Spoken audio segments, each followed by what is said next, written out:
Hello everybody, I'm Nora Burrows. Today I want to make a zipper pouch with you all. These are super cute, very functional, incredibly easy.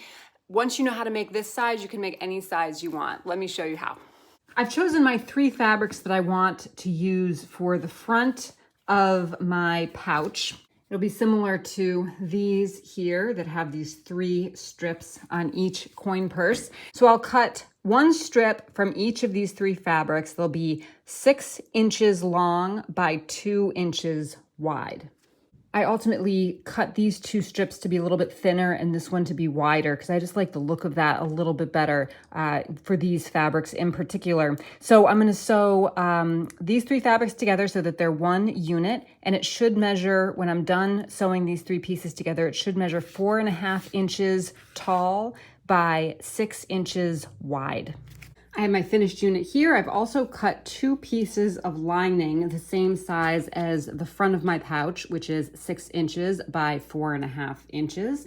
So I have two linings, and then this will be the back of my pouch. I've made this a canvas. These are all traditional quilting cottons here, but this one is a canvas material for the back, which I think will just give it a little bit more shape. So the other thing I have is this zipper, which you just need a zipper that's a little bit longer than your pouch. So what I'm going to do now is take my zipper, and I'm going to consider this to be the right side, the bumpy side to be the right side, and I'm going to put my zipper pull on the right and line up the front of my pouch, right sides together, right along the top, and then take my lining, one piece of my lining, and line it up against the back so that the zipper is sandwiched in between the lining, the zipper, and then the front. I'll sew right along the seam, 1/4 inch seam allowance with my zipper foot.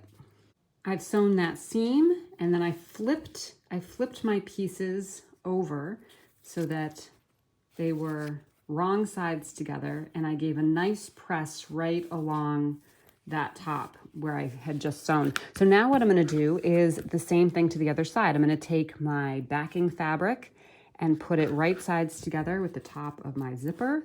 Take my lining fabric, make my sandwich. So I have my lining right sides together with the zipper, and then the back fabric right sides together with the zipper. And I'll sew right along that seam, 1/4 inch seam allowance with my zipper foot.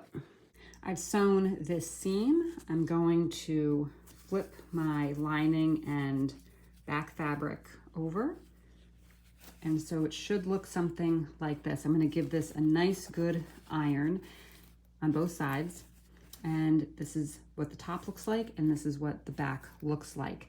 Now you're going to want to keep your zipper foot on your machine, and you're going to want to stitch right along the edge on this side and right along the edge right up here. That'll just make your bag look nice and clean and professional.